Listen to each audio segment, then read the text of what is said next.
Well, it is officially that time. I've been waiting a long time to say this. March Madness is here. The bracket is here. The tournament is here. And we are here to make picks to win brackets. I am Ben Rasa. That is Matt Gajewski. Sir, you know how this goes. We did it last year. We're going to do it next year. But let's focus on this year. How are you feeling? How are you doing? I've not talked to you about the bracket just yet. First thoughts. Are you ready to pick the winner? You feel it? You got it? Yeah, man, I'm doing good. I'm getting over a cold, so I've been fighting through this Uh-oh. all through conference tournaments, but I'm on the come up, and this is one of my favorite weeks of the entire year overall. In a lot of parity this year in college basketball. It should make for some really fun brackets, some awesome upsets in real life games. This first round, I think, is one of the most competitive ones I can remember. So I'm excited to get into it. It's going to be great. And here at OddsShopper, that's what we're doing. If you're just joining us for the first time, if you've been searching for bracket content, you found it. If you're searching for college basketball, we're going to have you covered throughout the tournament. Hit the like button, subscribe to the channel, tell your friends, be part of the community here. But we've got a ton to get to today. Let's start making some picks. We're going to dive right into it. We're going to just go through the bracket. This is what we would do.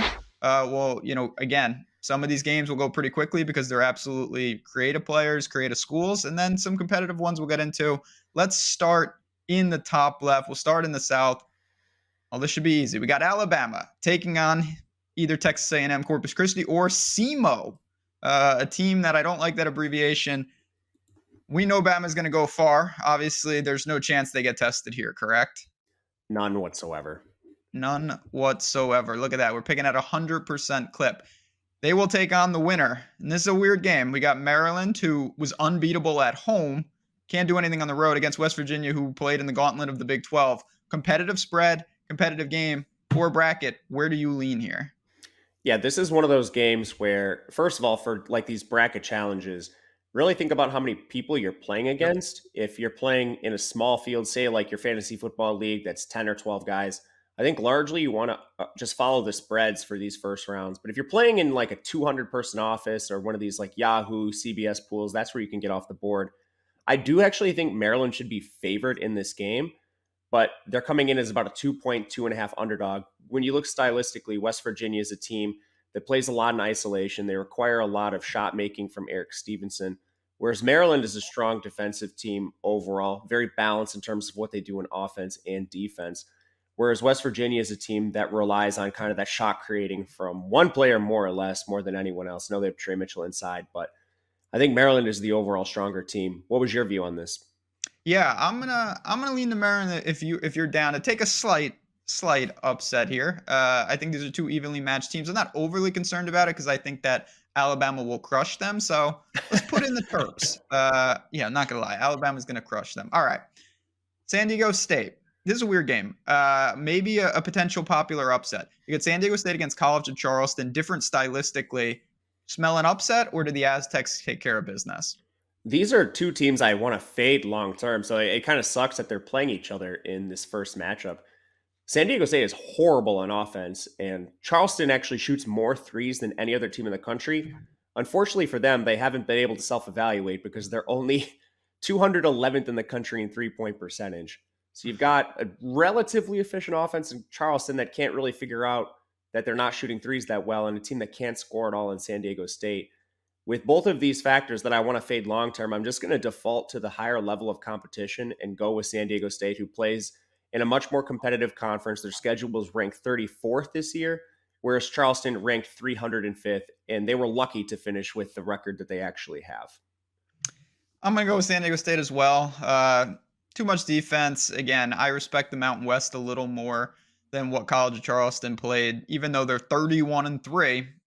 I don't really see it here. And like you, I'm not super worried of either of these teams making a big splash, but we're getting serious now. One of my teams, one of my darlings, we got Virginia against Furman, the Paladins. I'll give you a sneak peek. We certainly are going to have you covered on the betting side. I think Furman can win this game. Do you think that, or do you think Virginia and their pack line defense, too much defense?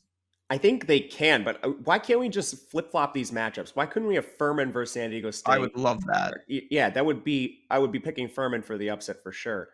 But Virginia is a good team. You as well as I know how they play. They play slow. They're going to grind you out, and they're just a far more balanced team here. Furman 177th in defensive efficiency. This team can score with the best of them, and they're pretty good at scoring from inside. The problem is that's where Virginia excels on defense. If I'm playing a team, especially a team that we want to pick an upset, like a 13 seed against a 13 seed against a 4, I want this team to be able to shoot into the defense's weakness. But Furman doesn't do that. They shoot into the strength of Virginia's defense, which is on the inside. I know they lost Vanderplas, but you're actually seeing Shedrick play really well there. I think it's just too much power from Virginia overall. That hurts me. We put in Virginia. This is one though, and we're gonna do this again. We're kind of building for I'd say a conservative pool. If you're in a 10,000 person pool and you get points for upsets or something, I do believe Furman can beat that team. But overall, yes, Virginia's still a 5.5 point favorite, and I think the better team. Creighton and NC State. Creighton has shown flashes of brilliance. NC State has two, again, except against Clemson, who they could never handle. What do you see here in the 6-11? Yeah, and just on the Furman thing real quick, like a lot of times to win your pool, you don't need to pick the 15 over the 2 seed to take down your bracket. Like maybe it's your 4 seed going to the Final Four instead, like Yep. a good team that actually goes a little bit further. A lot of people pick like all 4 1 seeds to go to the Final Four, but then littered throughout their bracket, you'll see like 13s over 4s and stuff like that, and they don't end up winning anything because they've made so many mistakes along the way. So it might seem pretty chalk to start, but I wouldn't be too worried about that. As far as this game, Creighton is one of the best starting 5s in the entire country, especially with a healthy Kalkbrenner. And I have a lot of concerns with this NC State team. Jack Clark has not been able to stay healthy all year. He's relatively healthy at this point, but that's a concern for me, especially on the interior where you're really relying on DJ Burns, who's kind of just like this big oaf who fouls constantly. He's going to be facing Kaluma and Kalkbrenner, which is one of the largest interior mismatches in the first round. I don't see any way Creighton loses this game. Love Creighton. I think Creighton's a super dangerous team. We're going to talk about their matchup probably with, I'll give a slight spoiler. Let's just talk about it right now. Baylor against UCSB. I tell you, I saw UCSB the other day. Ajay Mitchell was fantastic. I'm not sure they can handle Baylor, who's been a pain point for me all year. What do you make of this 3 versus 14? I love Baylor. They're a pain point for me too. I've won some money on them and lost a lot recently, especially in those Iowa State games. I think Yes. you've been there right with me. But Baylor is a team that shoots really well from 3. Their interior is getting better with Chama Chachua coming along. Barely played this year because he suffered that season-ending injury last year that was devastating. Don't watch it. It's one of the worst injuries all time. But Santa Barbara, I think, is pretty lucky to make it out of their conference. They're not the number 1 team in that conference. I wouldn't exactly call them a lame duck, and their level of competition is actually not terrible. But at the same time, it's a massive step up against Baylor, who can shoot lights out from 3. They have 3 shooters on their team that can hit over 40% from 3. So that's something I'll definitely be looking at here. Not to mention, Ajara Sani has been out for Santa Barbara. I don't think he's coming back anytime soon. Yeah, we put the Bears there. I don't see it either. Moving down to the last like kind of mini pod here. Talk about 2 teams that can really light it up and want to take some threes. You got Missouri, you got Utah State. Obviously, to me, Missouri level of competition week in and week out may be a little stronger, but what do you make of a team with like them that's so erratic and you never know what you're going to get? I like Missouri a lot. These teams are polar opposites. You've got Missouri, a team who plays with very little size, who shoots a ton of threes, and they're very good at them. They're 75th in 3-point percentage. They're 25th overall in 3-point attempts. Utah State does not defend that area of the court very well. They're outside the top 200 in 3-point defense. However, on the other side, you've got a Utah State team, which is really tall. They're around the top 30 in the country in height. They have a huge rebounding advantage, a massive interior advantage. They're 34th in 2-point percentage. Missouri's outside the top 250 defending that area. They basically rely on Kobe Brown, and if he gets in foul trouble or anything like that, this Missouri team is cooked. But at the same time, Utah State does not have the best level of competition in the country. We're talking about losses to Weber State, SMU, and this team actually has a bunch of regression built in. They actually had a shot quality record of 18 and 15, a lot of losses, and especially in like quad 1, they were 2 and 5.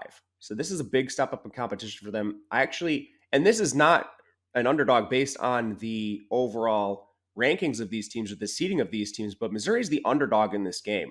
So picking them as a 7 to win is actually the upset in the game, but I think Missouri gets it done. So do I. Yes, rebounding at times has been really, really bad, but I do think they can do some things. You mentioned the 3-point powers.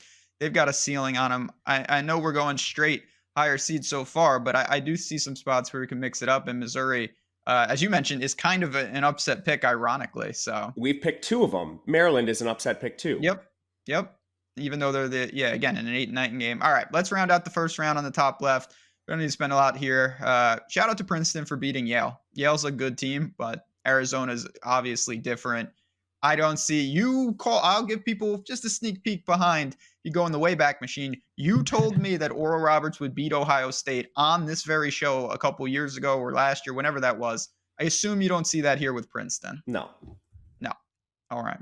Fair enough. Do you want to, we're going to learn on this on the fly. Do you want to do all the first round games or do you want to finish out this region? We can finish out the region, make it easier Okay, for let's do Chris. it. He's already here.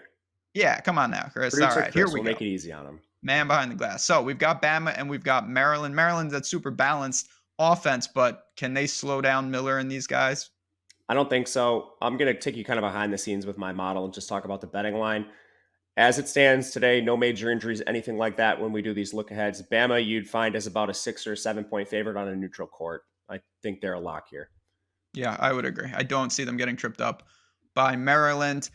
They would meet in what would be the total in this game? 115 style. You got San Diego State and Virginia. Woof, that would be an ugly one. I would lean to the Cavaliers, but what would you do in this spot? I would lean their direction too. We talked about fading them. The total that I get in this game is actually 122. Still pretty low here, but overall, Virginia, I think the stronger team. Again, I have a lot of questions with the San Diego State team. They're good on defense, but they cannot score. Virginia definitely has their weaknesses on defense. I think mainly from three, but San Diego State is one of the worst shooting teams in the country. I'll back Virginia. This is a game I wish wasn't happening because I have Creighton futures. I think that Creighton's an outstanding team. I don't like the matchup. These are just two really good teams. How do you see this 6-3 going? In this particular game, it would be around a pick 'em. I have Creighton favored by a half a point. Okay. So really, really close game overall.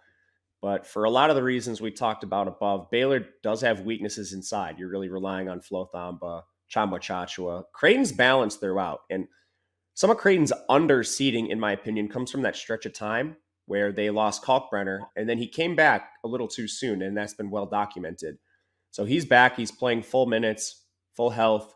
You've got Shireman. You've got shooters on this team, ball handlers like Nemhard and Trey Alexander, and more depth. Like Francisco Farabello's been getting decent minutes if one of those guys gets in foul trouble or anything like that. I think Creighton's actually the deeper team in this spot. Not to mention the primary depth for Baylor, Langston Love, is still questionable here with the scratch cornea. So we'll go Creighton. Yeah, let's do it. This is, again, a little sneaky pick. You said it wouldn't even be maybe a minor upset, and certainly by the seeding it would be, but Creighton's got everything that you want, and I totally agree. Missouri, when they get hot, can cause problems. I just don't know against the size with Tabelos and Ballo what they're going to do. Lose. Yeah, that's probably the safe answer. Like, seriously, what are they going to do against that? They have no. I've got Arizona as about a 7 point favorite in this theoretical game. All right. They have a huge size disadvantage. Huge. That is just a brutal matchup if they get it. Alabama against the Virginia defense. Can they just, again, get in transition, shoot threes, and force Virginia to play at that tempo? Yes. If this is the way it shakes out, Alabama is going to be about a 7 point favorite. Essentially, what we're telling you here is Alabama is not going to be anything less than a 7 point favorite in any of their three first games, regardless of opponent. No matter who comes out of any of these matchups, Alabama is not going to be under a 7 point favorite, barring injury. Yep. They have the easiest path to the Final Four. They do. They got a great draw. I was not even remotely high on the 4 or 5 in their side, and I think that the three teams to threaten them the most would be Baylor, Creighton, and Arizona, who were all on the bottom of the side. So let's talk about Arizona and Creighton. Tough game. Kalkbrenner and them, they do have some size, and obviously Creighton can do some things, but what do you make of a Pac? The Pac-12 doesn't get a lot of love. How good do you think that conference is, and how good is Arizona? Pac-12 is a little weak, if I'm not mistaken, and I could be. I think they have 3 representatives in this tournament. USC, Arizona, maybe they have 4, sorry. For Arizona State got Yes, in. Arizona State snuck in there after their buzzer beater win over Arizona. But these teams are actually really similar. You have good size with both. So Arizona's like a top 5 size team with Tubelis and Balo, but Creighton's 21, and that's with Kalkbrenner Kaluma primarily. But it's not only that. Both these teams shoot well from 3. Arizona shoots a little bit better. Creighton's 77th in 3-point percentage. When you look up at Arizona, this team's actually 14th, and they have more depth than Creighton. You can go to the bench. You can take guys like Henderson. I guess he's starting now, but Pele Larson. You've got like Courtney Ramey, Kirk Risa, like a lot of guys that round out Arizona. I make this a 1.5-point spread in favor of the Wildcats. I could honestly see it going either way. And if you wanted to pick the upset here, I wouldn't hate it. I slightly favor Arizona. How do you feel? I slightly favor Creighton if they can get. I think We Baylor can go would Creighton. be I think this is as close to a pick 'em as possible. Like very. Let's close. go Creighton. I really like this team. Obviously, I'm biased because again, I have futures on them. I couldn't agree more with what you said. I watched a lot of Creighton basketball. I cannot stress to you how big of a deal Kalkbrenner being out was. You can throw those games out the window, and if they didn't have him injured for that stretch or mono, whatever the hell it was, I think they'd be like a 3. They could have really. Now Marquette is Marquette, and you're wearing the hat, and we'll talk about them in time. But Creighton is a serious team. Now, if they get to this matchup, I don't know what they can do against Alabama. It could be a wild game here. So I'll just go through both hypotheticals. If you were to pick Arizona, Alabama would be about a 3-point favorite on a neutral court, which it will be, and they'd be about a 4.5-point favorite over Creighton. I like them in both matchups. Alabama just has really the size, athleticism, and everything you want in a team like this to take advantage of really any of their opponents. I'll say a couple things against them, just in case you want to pick the upset. They don't shoot threes well. So what they rely on is that athleticism driving into the paint. They're awesome at scoring inside. But when teams take that away and they force you to shoot threes, that's where you get the sometimes erratic play from Alabama, the Oklahoma losses, the stuff like that. They're 183 in 3-point percentage. They rely a lot on Brandon Miller out there. He shoots over 40%, but when you need to go to the ancillary shooters, Quinterly and Sears, they're a little more streaky. So all this to say, when we're looking at Alabama, this is the trickiest team to evaluate from this point on. You can just Google like CBS, whatever, ESPN, whatever kind of platform you're using and see how many people are picking Alabama to win. Right now, it's over 28% of people have them to win it all. So if you're in a big pool of any sort of size, I don't think you should pick Alabama as a winner. Now, do we knock them off here to be contrarian, or do we have them going to the Final Four and maybe losing there? I think that's up for debate. I think they should be picked to win, but at some point, I think you need to consider the game theory, considering so many people in the country are picking them as the winner right now. Yeah, well said. I think that a lot of that stuff has to do with how big your pool is and where you're at and things like that. I personally think that Alabama is going to get the job done here. So do I. So we'll go with them. We'll find a way to leverage elsewhere. So there it is. We've got the South in ink, in Sharpie, done and dusted. Let's move now to the region. You want to go down, Chris? What do you say?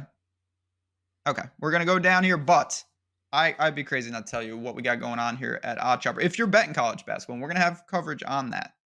OddsShopper Premium is where you want to be. If you have not been over here, simple, easy tools to help you make money, whether it's the brackets, whether it's betting, all it is, it's taking all those lines from all those books and doing a market-based approach and giving you quick and easy options. It identifies where there's exploitable lines, what you want to see. It filters by book, it filters by state, it filters by sport, whatever you want, quick and easy. You pull it up, you're in 2 seconds. And the best part, you say, this looks cool, but how much is it? Well, it's 100% free for a week. Come on in for the week, a free trial during March Madness. It doesn't get simpler than that. One of the best betting weeks of the year. You just click the link in the description of this video. You're in for a week for free, and you can see all those edges from all those books update in real time. I can't stress it enough how fun of a tool this is, and one that I really believe can make you some money during the tournament. So check out OddsShopper Premium and all the tools they have on this site. Now, let's see what we got going on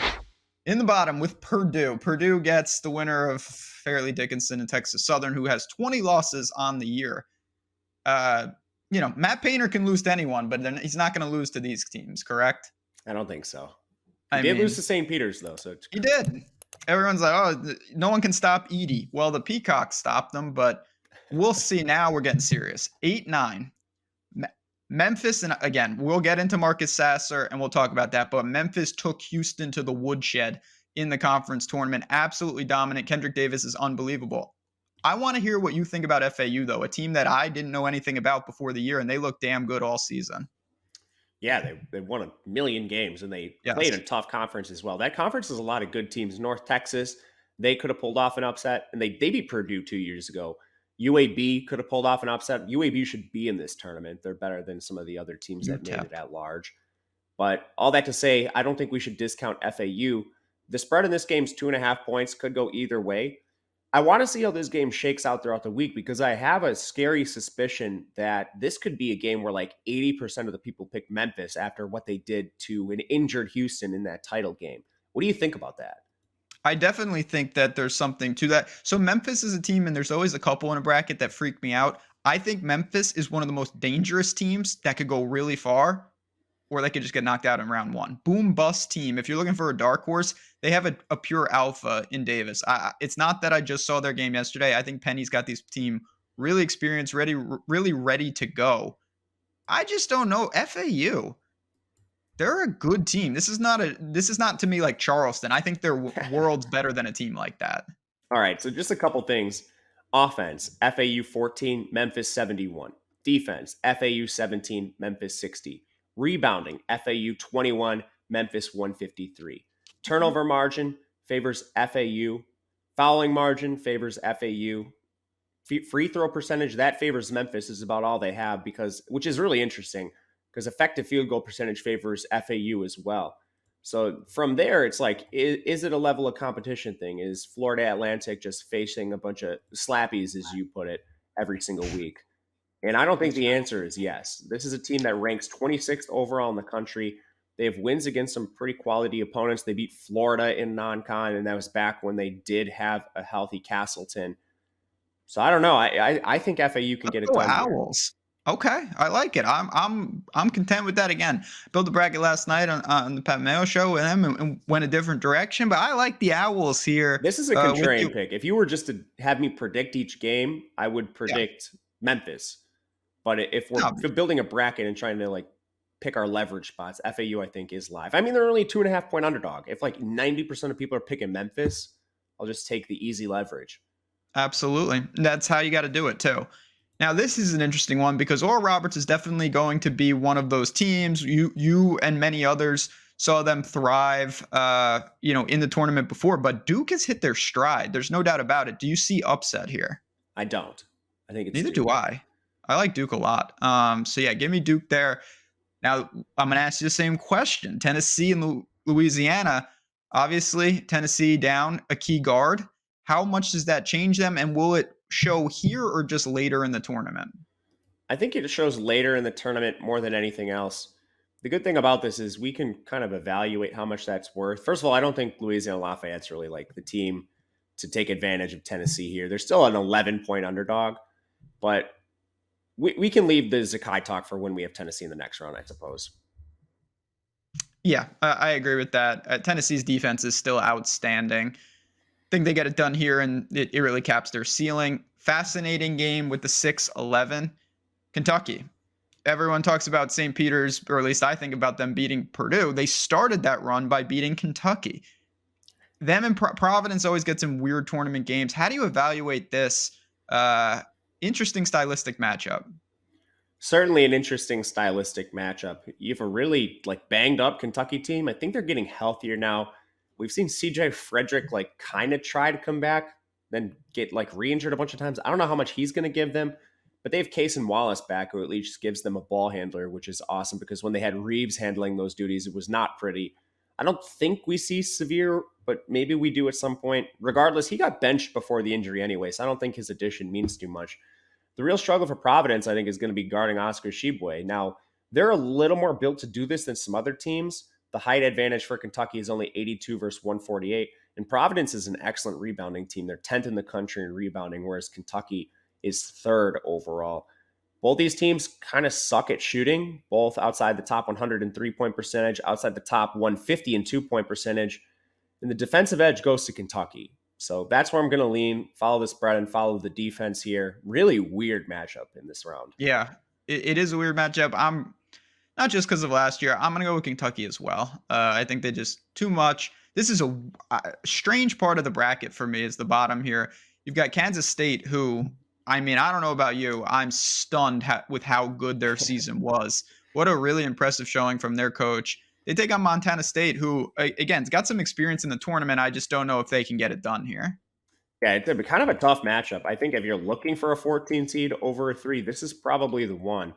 But I'm not going to pick it here. Montana State still finished with the 173rd ranked schedule.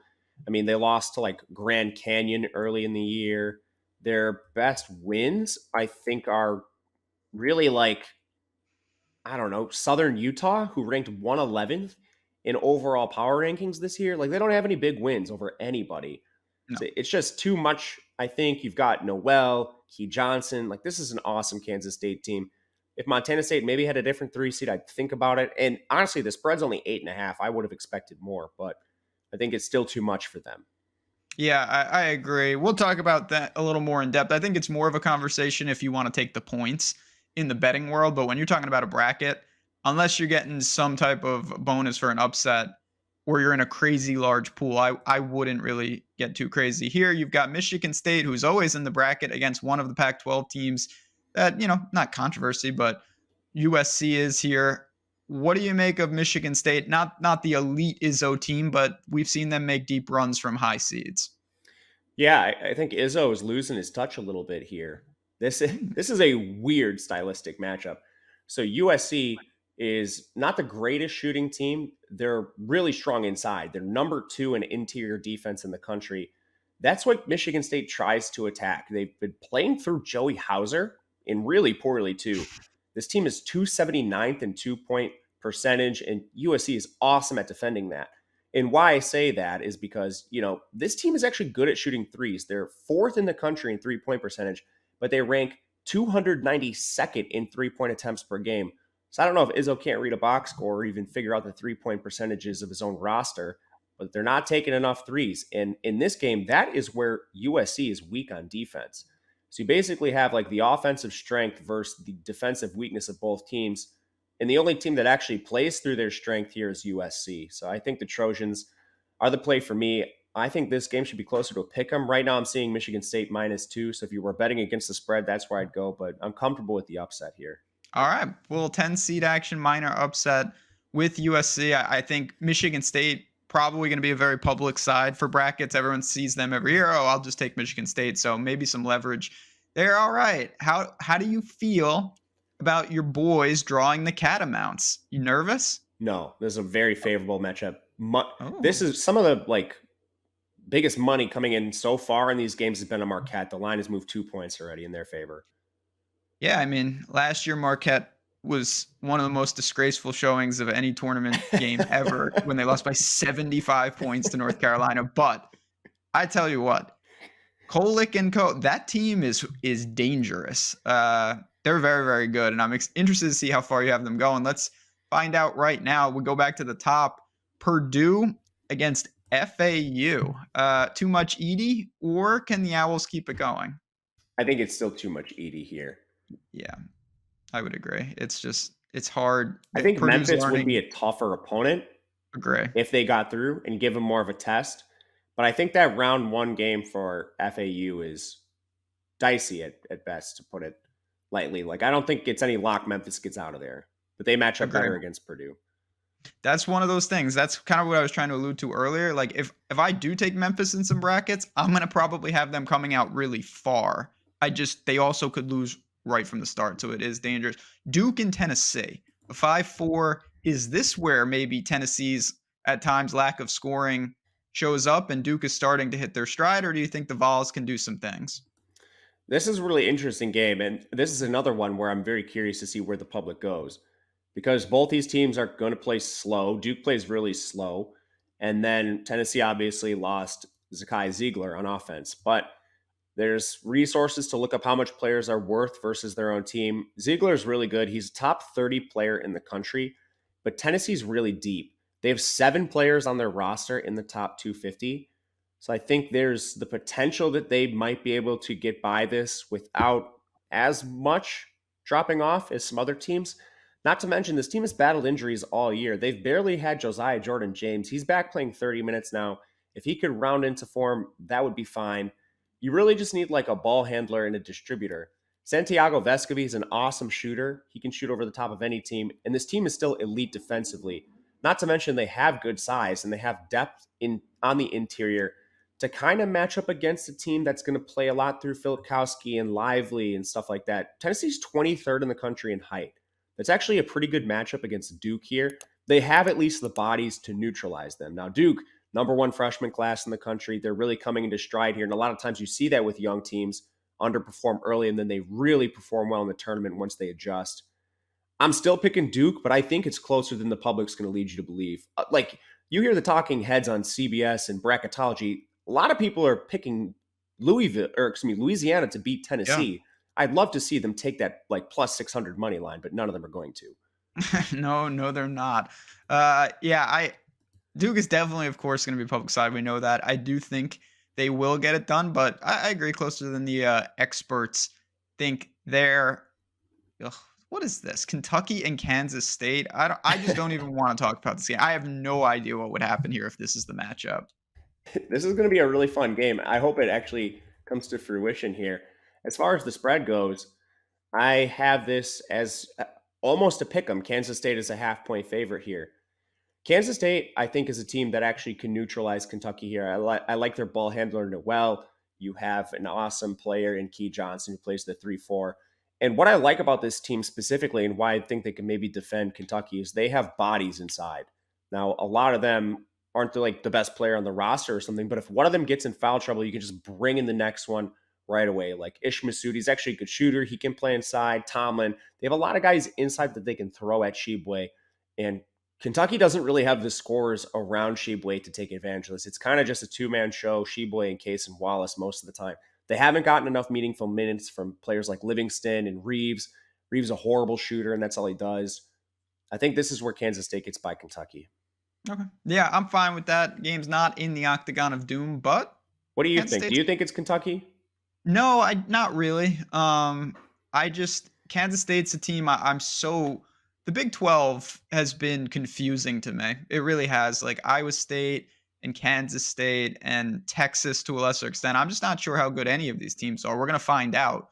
But no, I would go with Kansas State here. And I assume, maybe you see them or not, but again, Marquette's a well-oiled machine. They get USC. I think they'd be a pretty decent favorite. Yeah, they will be.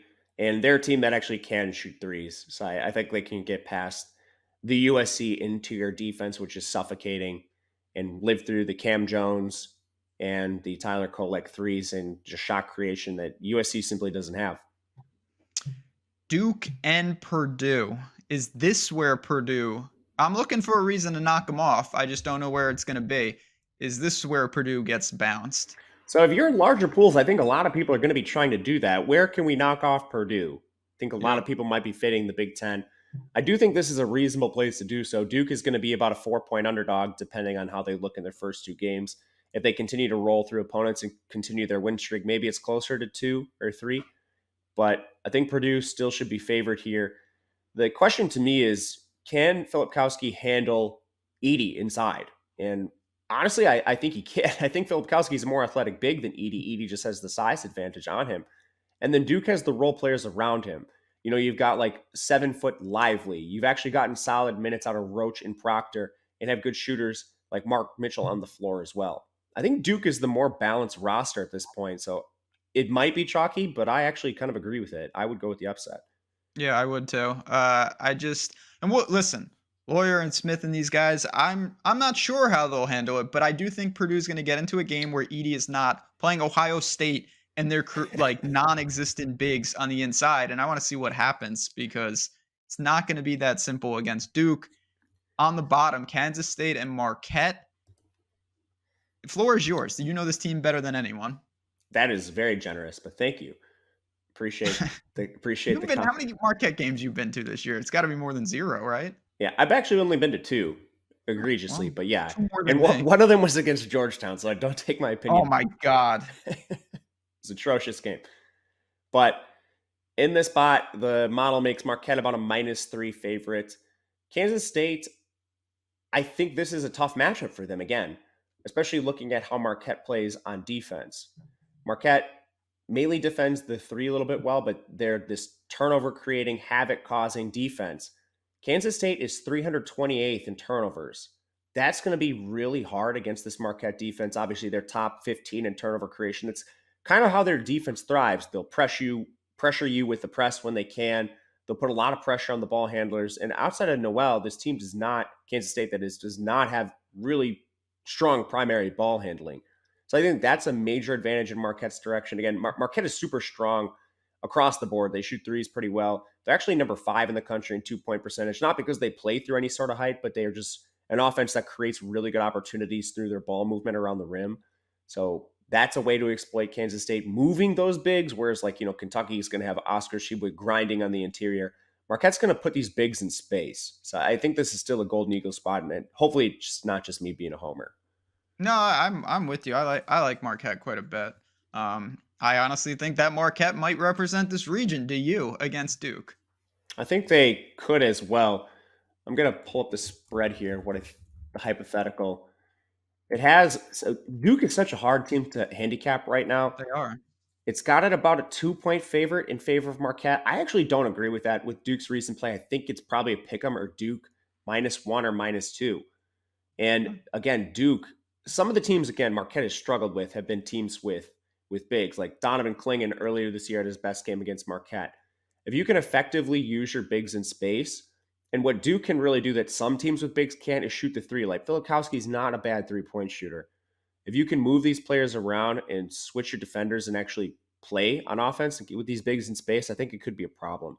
I favor Duke. I think it's a really close game, though. All right, let's put Duke in there. We get a 5 seed in the Final Four. Even though they're a public 5 seed, is still going to be differentiation because a lot of people will just go straight chalk. All right, we did the half of the bracket. We've got the left side completed here. We'll save the Final Four for the end, no doubt about it. But let's go to the top right. And also, before we start making more picks, I got to tell you, I might move. I live in New York, but I might have to move to New Jersey. Why? Because New Jersey, Colorado, Virginia, and Ohio, if you live there, let me tell you, Bet365 is giving money away to you. Bet365 has, and you see it on the screen with my face, of course.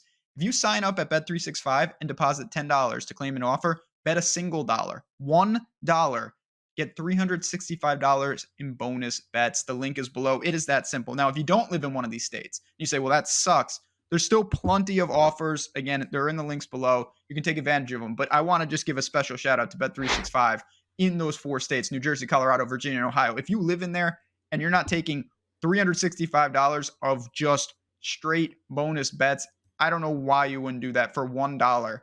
And the bet doesn't even have to win. It's that simple. Got to be 21 plus. If you have a gambling problem, call 1-800-GAMBLER. But again, take advantage of that. Take advantage of all the links below in terms of getting that money to bet on March Madness. Now, we did the left side of the bracket. Let's get to the right side. Let's get to the top right region. Again, we've got a lot going on. We've got Houston and no respect, Northern Kentucky, my boys, the Norse. They're being sacrificed to the gods, it seems. Is that correct? Yep. Or whatever. It was cool to see them beat Cleveland State. Get them out of here. Iowa and Auburn. Interesting matchup. I believe the game's in Birmingham as well. What do you make of this 8-9? It's my least favorite 8-9. It's the most disgusting 8-9 I can think of. You have horrific offense, Auburn facing horrific Iowa defense. Yes. You have awesome Iowa offense facing awesome Auburn defense.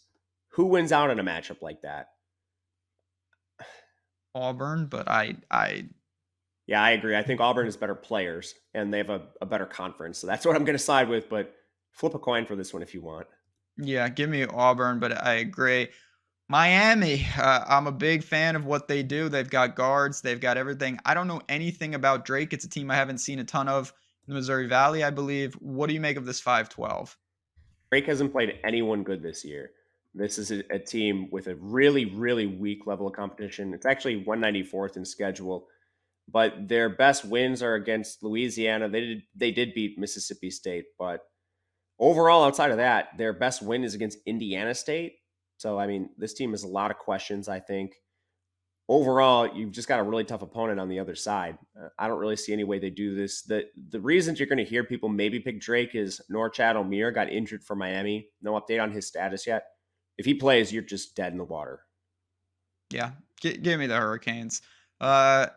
Indiana, Trey Jackson Davis against Kent State, Golden Flashes. What can they do to slow down Hood Schifino and Jackson Davis? Man, Kent State has an awesome offense. They This do. is a dangerous matchup for Indiana without any question whatsoever. Kent State, 188th strength of schedule, not great, but this team played some pretty decent teams. Charleston lost by 2 points, should have won. Played Houston. That was a game that was actually fairly close, and they played Gonzaga. Other than that, this team beat up on their own conference, beat Toledo twice, who's a really good team. Kent State is pretty sneaky in terms of offense, and Indiana's as streaky as they come. I personally believe when fully healthy and when they get it figured out, Indiana's the best team in the Big Ten. We saw that with 2 head-to-head wins over Purdue. But this team is so good on the inside and from 3. Trace Jackson Davis creates so many mismatches. Jalen Hood Schifino, and this team has multiple 3-point shooters that can actually knock down shots. They're efficient from 2 and 3. I think this team is dangerous to make a run, and they kind of remind me of Michigan last year, where a lot of people want to fade them based on recent play. I'm not going to make that mistake, but again, this is a tough matchup for them. I don't think Kent State's any walk in the park. Yeah, I'll go with Indiana, but that's one again, depending on size of the pool. If you want to get crazy, Kent State's a live underdog. I agree with that as well, but I'll go with Indiana. We got Iowa State taking on somebody.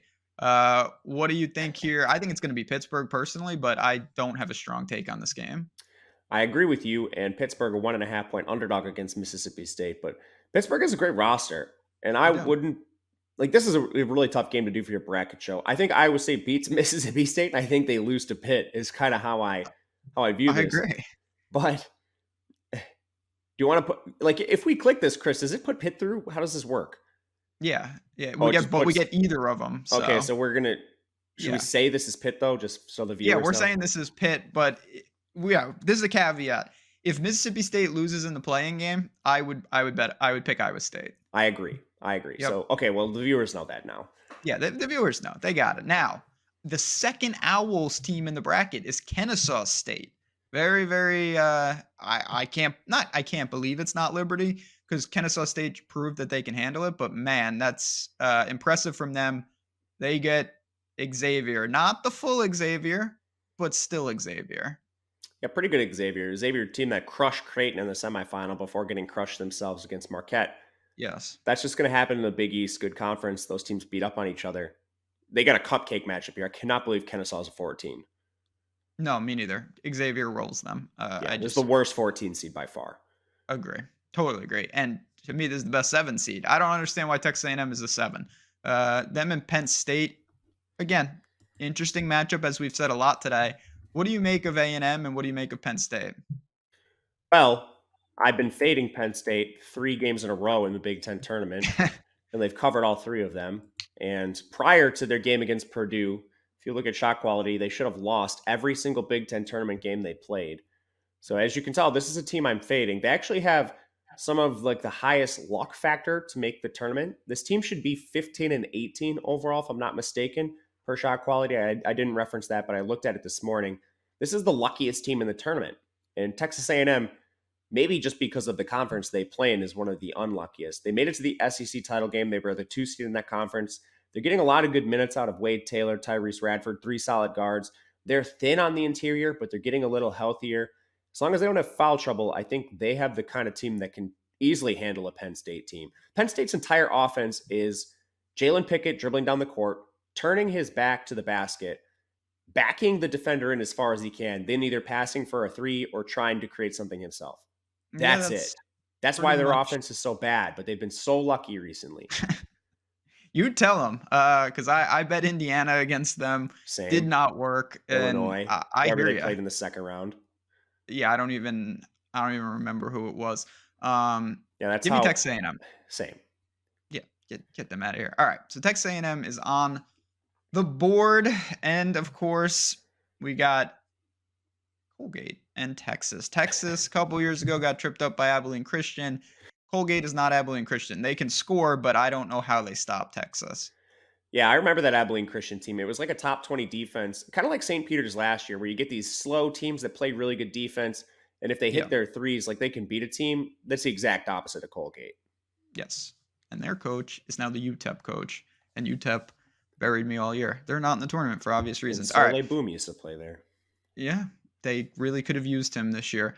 We got at the top of this region, Houston and Auburn. I think this is a good time to talk about what are you doing with Sasser? Marcus Sasser, the all-world guard for Houston.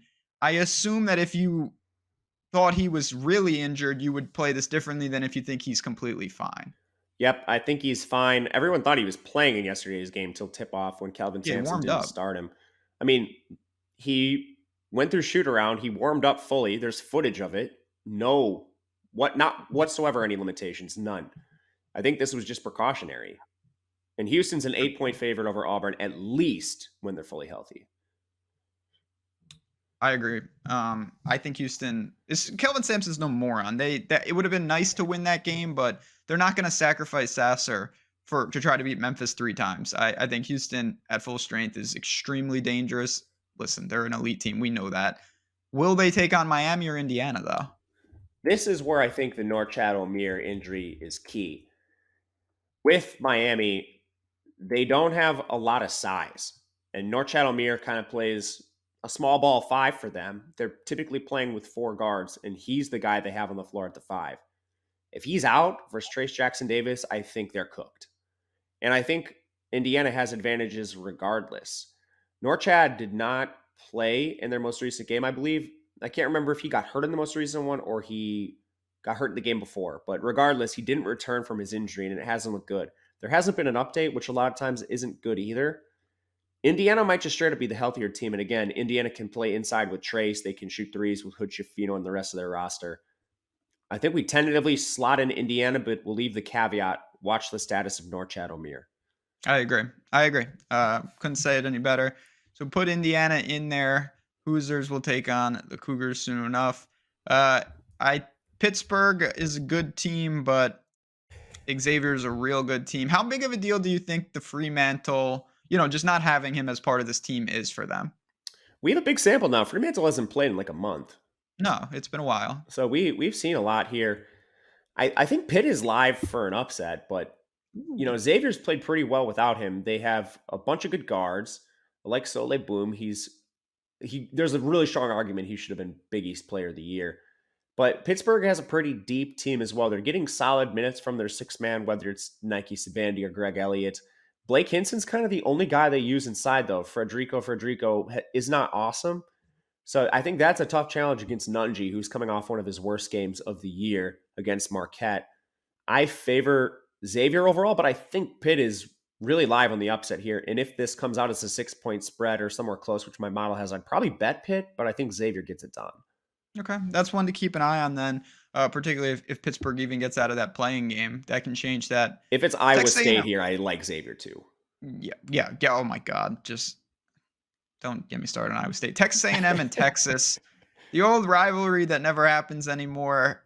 What do you make of Texas? It's a 2 seed that I feel like no one's really talking about. Yeah, they fired their coach immediately this year. So they kind of started the year with this cloud hanging over them. And then they quietly just work through Big 12 play, good non-con wins for them. They end up winning the whole thing. I mean, both teams kind of had some circumstances working against them in that Big 12 title game. Bill Self and McCullough both injured. But Texas sat Timmy Allen the whole tournament too, so it's not like they've been healthy. He's come out spoken directly saying his injury and why he didn't play was strictly precautionary. But this Texas A&M team is live. The reason I still like Texas, though, is their depth. So you've got Timmy Allen. You've got like 4 or 5 bigs on this team. They don't even play Dylan Dessou all the minutes. Like, I'm old enough to remember when Dylan Dessou led the SEC in rebounds per game. The SEC, he plays like 20 minutes a game for this team. Texas doesn't even care. That's how deep they are. You've got Serge Barry Rice, Hunter, Marcus Carr, who is as good as any guard in the country when he's on any given night. It's a lot for Texas A&M to deal with, who is not quite as deep. So I still think it's the Longhorns here, but Texas A&M is a good team. They are. It's going to be, I think a very competitive matchup. I'm a pretty big fan of Texas, though, in the spot. I think that you mentioned the depth. ultimately. They're just playing good basketball, and I think this is a region that I do think is less live to see like complete chaos. Some of these other regions, there's some live seeds. This is, I think, strong teams in the lower seeds, and Houston and Indiana. How does Houston, with their super defense, match up against Davis on the inside? They have good depth inside. You've got Jarris Walker inside. Now these guys aren't as good as Trace Jackson Davis, of course, but Juwan Roberts, Jarris Walker on the interior, you can stop them. And then their guard play on defense is awesome with Sasser and Mark. These are awesome defenders, and they've shown the ability to play with teams like this. So I think this is still Houston for me. Again, Indiana is as talented as they come when they're on, but they're so streaky that I think at some point it comes to an end for them. I could see them making a run like Michigan did last year, where they hit a Sweet 16, but then eventually their luck's going to run out, as it has many times this year. I like Houston in this spot. I agree. Just if Sasser's okay and Shed and there's just so many ways, and I know they can go on their own scoring droughts, but just too much Houston. This would be, if we get Xavier in Texas, buckle up. This could be one of the better games of the entire tournament. Absolutely. And interestingly, we've got this really close in terms of spread. The model would make it about -4 for Texas against Texas A&M, but only 3.5 against Xavier. But ultimately, Texas again has so many ways they can beat you. They can match up with those guards for Xavier with Carr and Hunter and Serge Bari. And then again, they have the depth on the interior to handle Nunji. You've got Dessou and Morris and Christian Bishop and all these players on the interior that they can use in rotation, which is a luxury. You don't have to play them all a bunch of minutes. So I still think it's the Longhorns. Yeah, I know Fremantle hasn't played in quite some time. They could use them in a spot like this. Houston and Texas, the 1 versus the 2. Does Houston keep it going? We know last year they made a deep run and they legitimately ran out of players. They're obviously much healthier in this spot. They are. Model makes it -3.5 in favor of Houston. I think that's a solid spread. I would go with Houston here. I don't really have any qualms with the spread. I think both teams are talented. And honestly, I think that spread's about right considering the talent on both sides.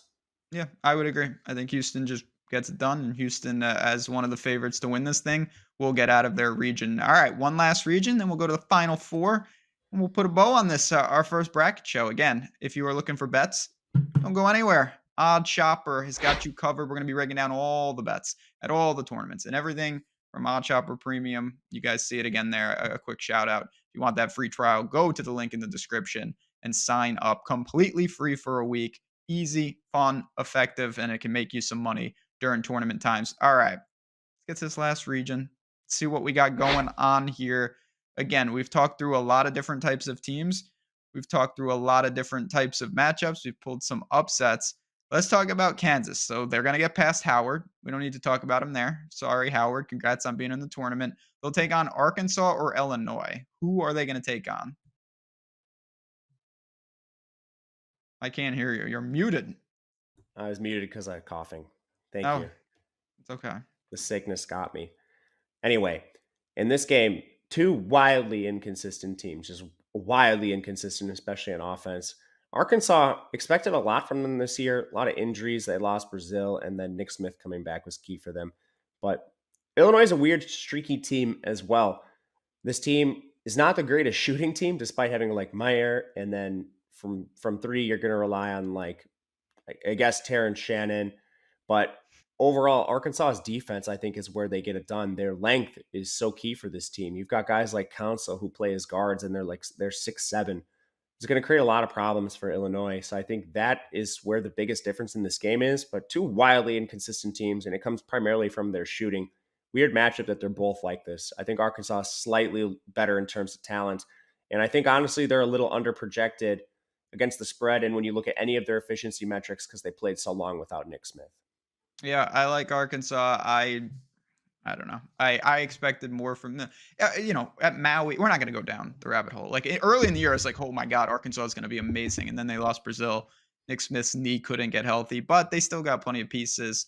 We're going to be a dangerous team against Kansas. We'll talk about that in a little bit. St. Mary's and VCU. You want dangerous. VCU is not messing around. They handled Dayton. That was a tough game, but Ace Baldwin, I should say, is just really, really good. I don't know what to make of St. Mary's. What do you make of them? This is going to be like a one. What's the total in this game? 122. Yeah, it's got to be pretty low. I Both don't have these it in teams front of me. play it's 122 and a half. Yeah. They both play super slow. They both play really defensive sound basketball. Two top 10 defensive efficiency teams in the country. St. Mary's is a team that does shoot the ball well, though. They have the 45th ranked 3-point percentage in the country. Now, VCU's weakness on defense, if they have one, is against the three. They're 34th inside, 107th against the three. So I think that matchup alone is enough for St. Mary's to get it done. They've got good shooters. Don't let that sour taste from the championship game let you pick VCU here. Yeah. Yeah, I think a lot of people are going to pick VCU as kind of one of those upsets, and I get it, but give me St. Mary's as well. Yeah, I mean, super low scoring game, really few possessions, so no margin for error. That's how we see upsets occur, like that North Texas game. St. Peter's did this the whole tournament last year, playing super slow. It's how upsets occur. But St. Mary's is better on paper. You just hope they get over that variance. UConn and Iona, obviously the Fighting Rick Pitino's have some talent, but how are they going to stop the bigs of UConn? They're not. Okay, easy enough. So they're going to be with the strategy with Missouri trying They to basically slow have a down. home game. Who? Iona. That game's in Albany. Oh, okay. Iona's like, Chris, how close is Iona to us? It's got to be pretty close, right? I mean, UConn's not far either. No, both of them are, there's a good Wendy's by Iona. That's honestly their best chances. I really do enjoy. That's why Pitino took the job. That you're telling me, man. Some real good food right there. Pitino is. Oh God, we're not gonna derail the show. Did you see McNeese State hired Will Wade? Yes. Shady. I can't wait for the next controversy. That is a story for another time. TCU and the playing game. I didn't think Nevada was going to get in the tournament, but here they are. Miles is back. What is going on with TCU though? Eddie Lampkin stirred up some stuff on his way out the door. It hasn't been substantiated, so I don't want to comment on it.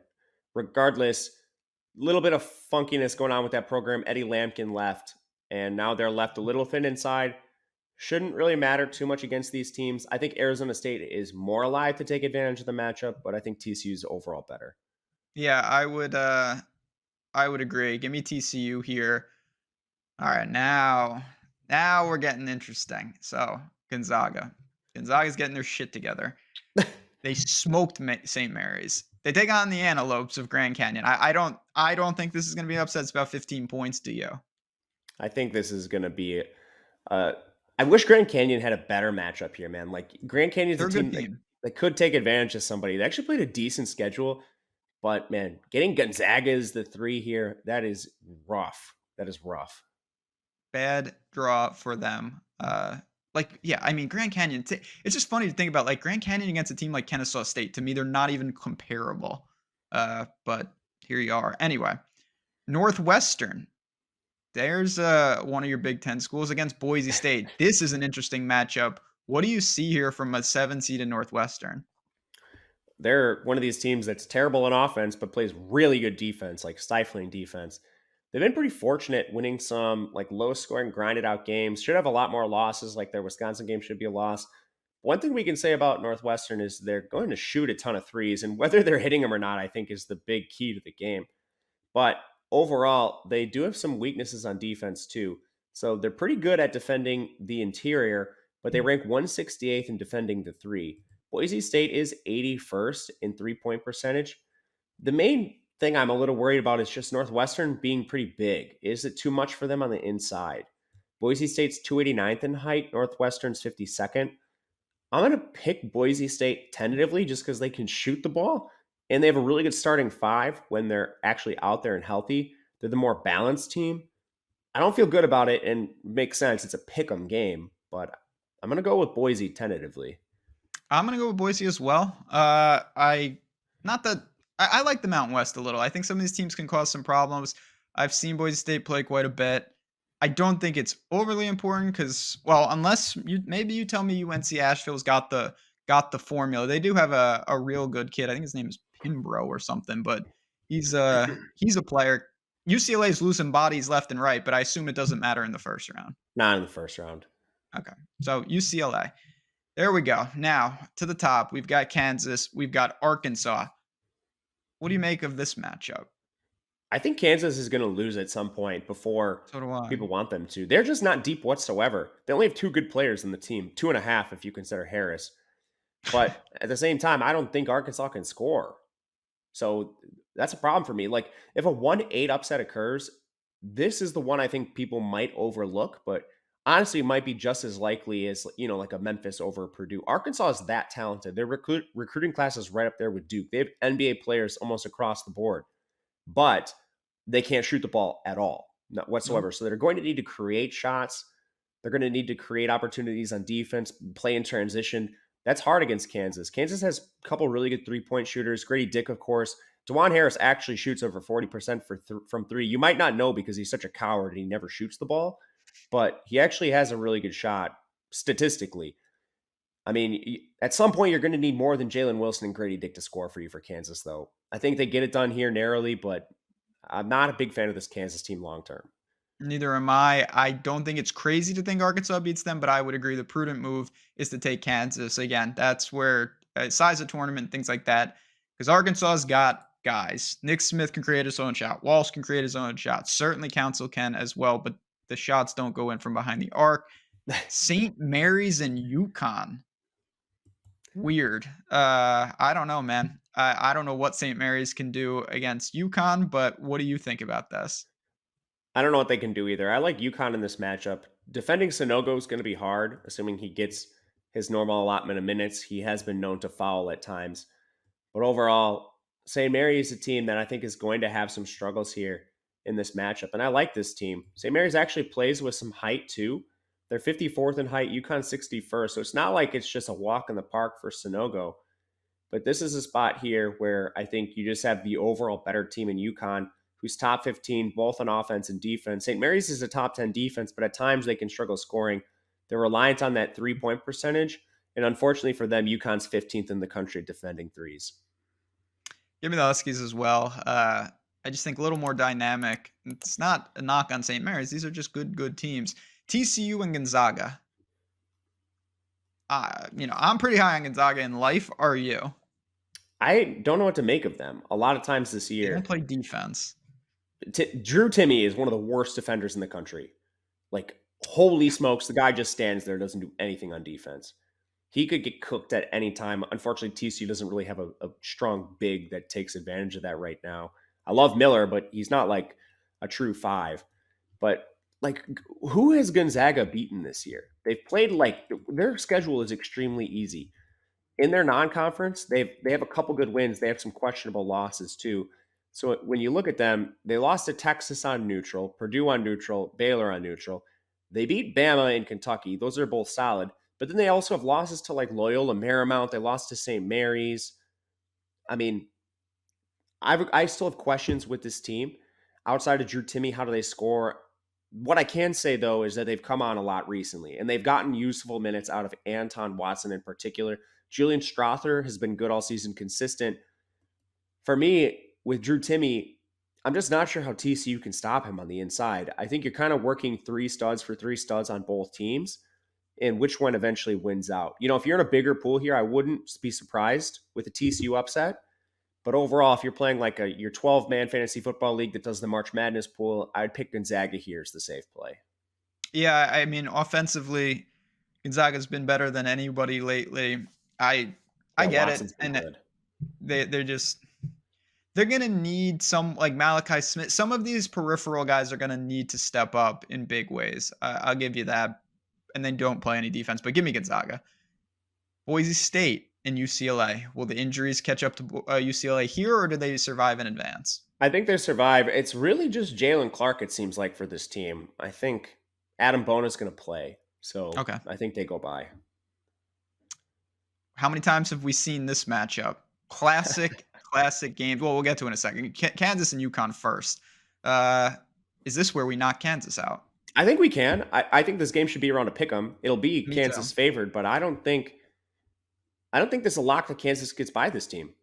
Neither do I. I like UConn in this spot. If they get this game, give me UConn. Slight upset, but I don't think it's a big one. Give me the 4 seed coming out. Now we can talk about. I mean, how many times have we seen Gonzaga and UCLA play classic games from the Morrison game that got out of control to the one just a couple years ago that got out of control where Suggs hit the shot.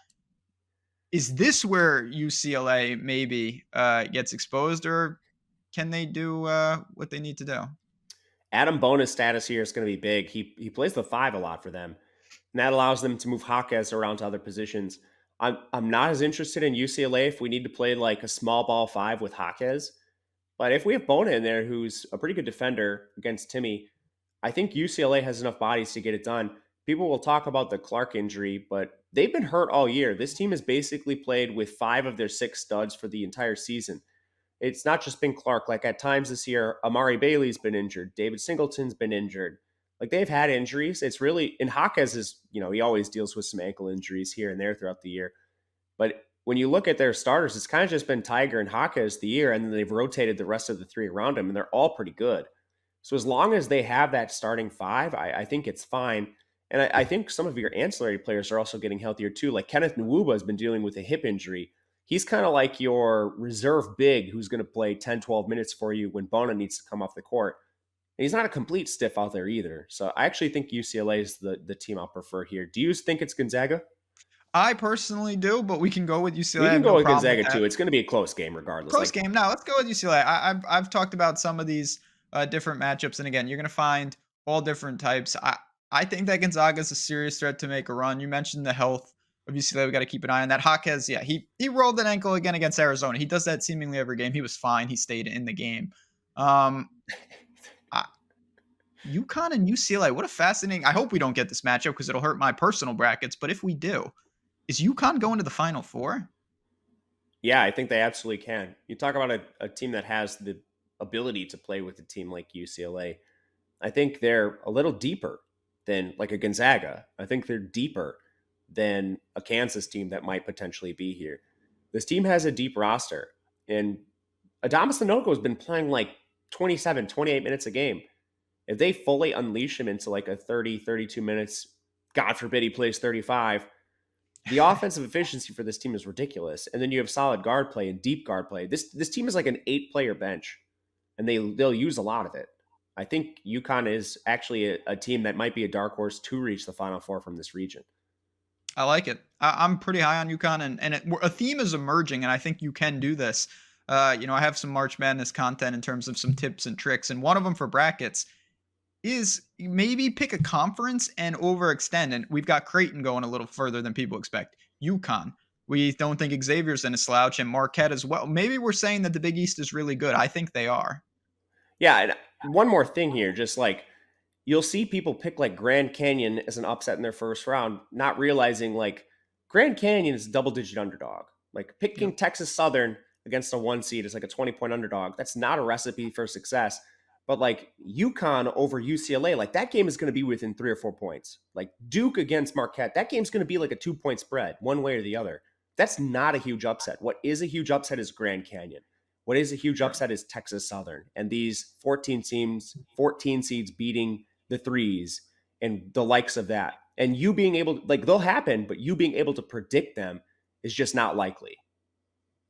Not to mention, when you get into the deeper rounds, it's that much more important. Like, you can take a Hail Mary on one of these, and if you get it right in a miracle, you get 1 point. And maybe, like, there's just a lot of ways to really, it doesn't feel like it, but you look in the second weekend, and you're like, man, I'm boxed out. Why? Because you took so many crazy shots and so many crazy upsets, and none of them came to fruition. So I do think you want to be careful with that. Can you do some of them? Absolutely.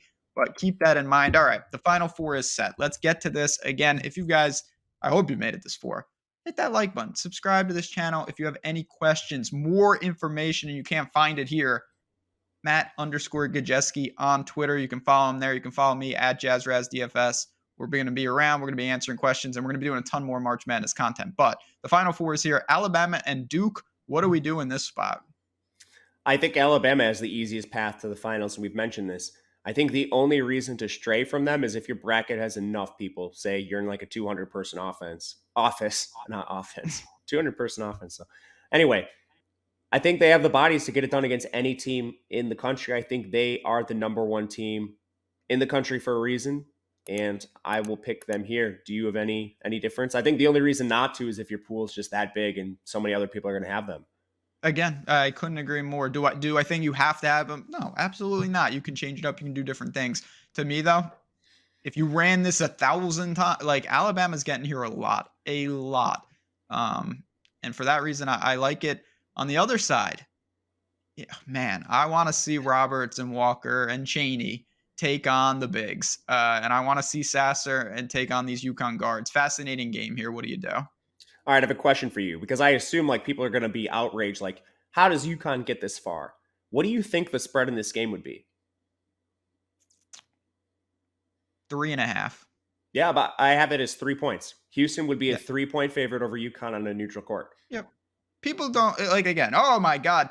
No, it will not be massive. I can say that. So we're in agreement there. I still like Houston, but So do I I. just, So do I just I, wanted to but do that exercise. Like that is a 3-point upset is not crazy, but Grand Canyon winning or the likes. I keep using them as an example. No the slight, poor Grand Canyon. no slight to Kennesaw the State. Antelopes, but Yeah, use Kennesaw State as the example. that's a good Yeah, idea. Houston.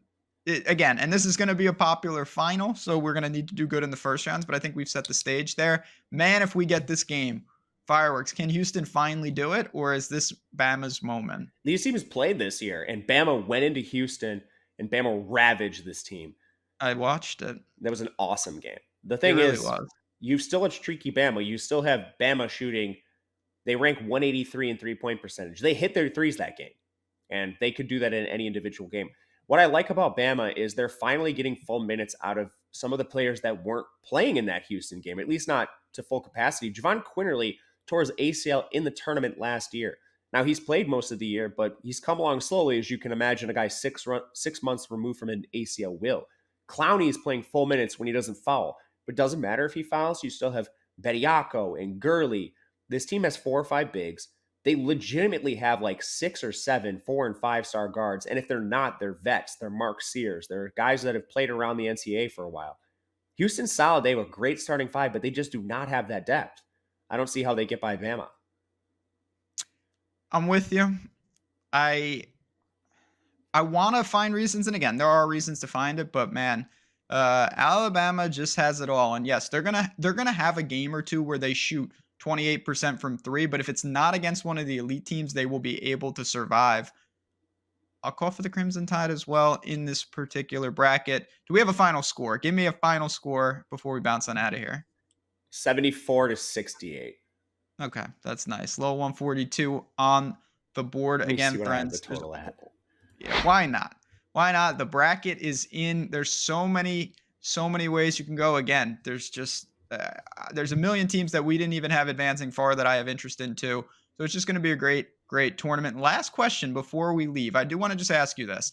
We've talked about a lot of potential upsets. If you had one double-digit seed in terms of like kind of the automatic qualifiers, you know, the 12s to the 16s, that you think has the best chance to knock off a team, not that you're doing it in your bracket per se, who would that be?